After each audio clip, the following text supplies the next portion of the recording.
Let's settle in because we are diving deep today, Mm. really deep. Uh-huh. We're exploring dimensions, consciousness, and, well, how they might shape our reality, our potential even. Yeah, And this is all drawn from one particular source. It's titled, Cryon Helps Old Souls Shift into a Multidimensional State of Consciousness. that's the one. And for this deep dive, our mission really is to unpack the core ideas from that source. Yeah. You know, how it explains different dimensions, what linearity means in this context, Right. and how consciousness is presented as like the key to shifting everything. We Yeah. want to help you get what the source is putting forward. It's definitely a unique perspective. It is. And just to be clear, we're exploring the concepts within this material, understanding its specific viewpoint. Okay, so where does it start? How does it build this idea of dimensions? Well, it starts pretty simply, actually. Think 1D, a line on paper. Okay, just back and forth. Exactly, one direction, that's your whole world. Yeah. Then it adds another dimension, 2D. So now you can move side to side on the paper too. Yeah. But still flat. Still flat, your perception is totally limited to that flat space. Talk about up or down, meaningless. Right, can't conceive of it. Then comes 3D. Now imagine moving off the paper onto, say, a globe. Ah, okay, so you've got back, forth, side, and up, down. Precisely. And the source says this feels far more free than 1D or 2D. Suddenly you can look back and see how limited that flat world was. Makes sense. And then the fourth dimension. This one is described as more conceptual. It's time. Time.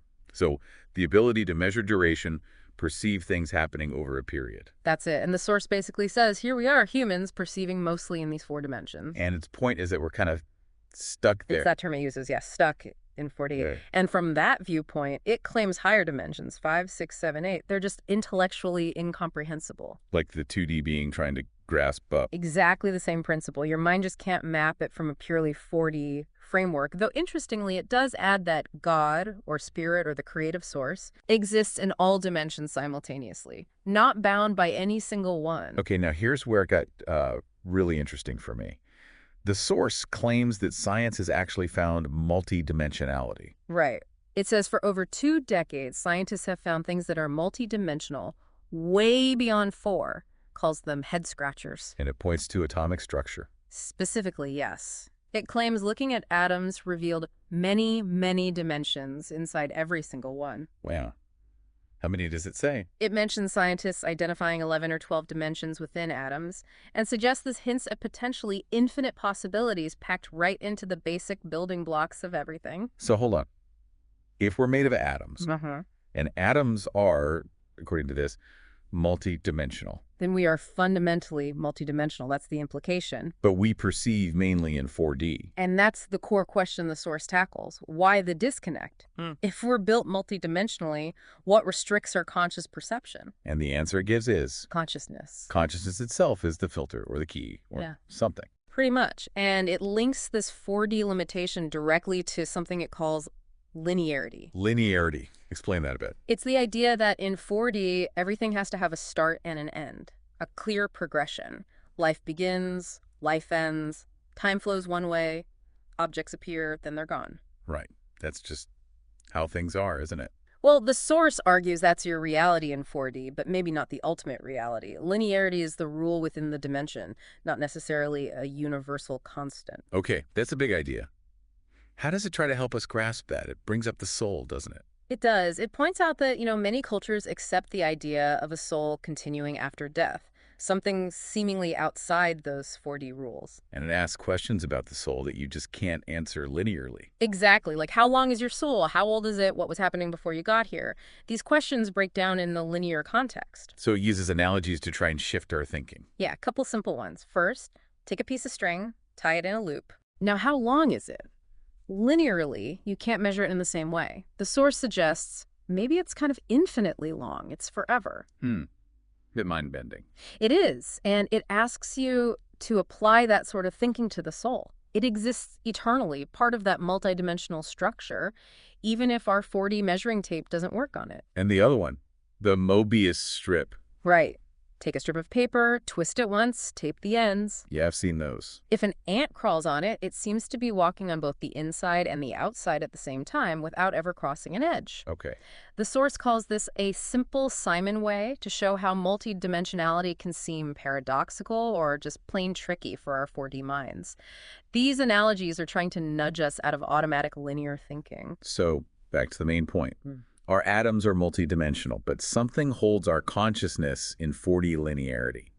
And that something is consciousness itself. That's the central argument. Consciousness level dictates dimensional perception. And it gives an example of someone who wasn't limited like that.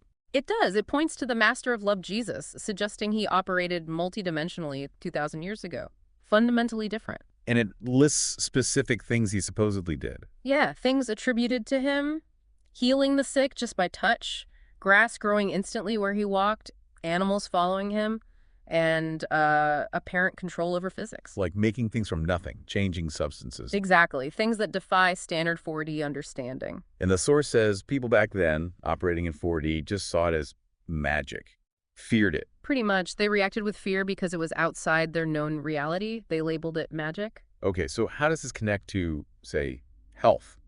The source goes there too. Right, does. It suggests even simple life forms have a dimensionality. It uses a virus as an example. A virus. How so? It describes a virus as basically a 3D entity. It doesn't even know about time, the fourth dimension. It infects a host but lacks the awareness of the timeline leading to the host's death, which also means its own end. Calls it stupid in that limited sense. Interesting perspective. And then it suggests multidimensional healing. Yes. The idea proposed is that a multidimensional human could sort of impose or infuse a higher dimensional state onto someone who is ill. And because the disease is 3D. Primarily 3D, according to this logic, yes. It simply cannot exist in that higher dimensional resonance. It's incompatible. So it just shatters, dies. That's the claim. It dies or shatters, which, opens up a huge question.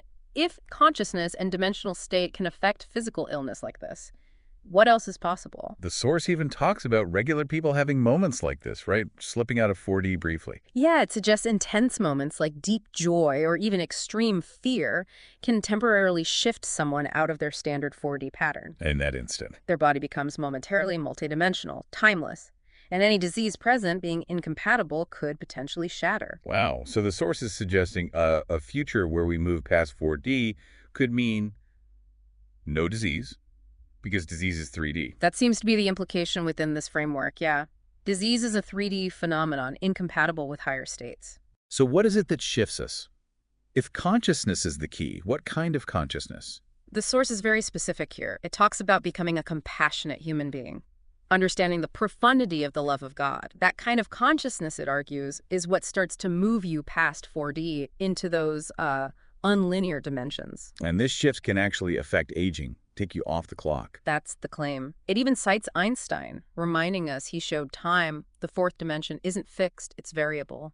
And uses Abraham as an example of long life. Right. Mentions Abraham living 900 years. The source says, look, that wasn't a typo or myth. He had to be multidimensional to do the things described: talking to God, angels, getting instructions. So it's drawing a direct line. Higher consciousness leads to multidimensional interaction, which can affect the physical body, including lifespan. That's the connection it's making, yes. So what does this kind of high consciousness or compassion enable, ultimately, Yeah. according to the source? Well, it circles back to those master abilities. Controlling physics, making things from nothing.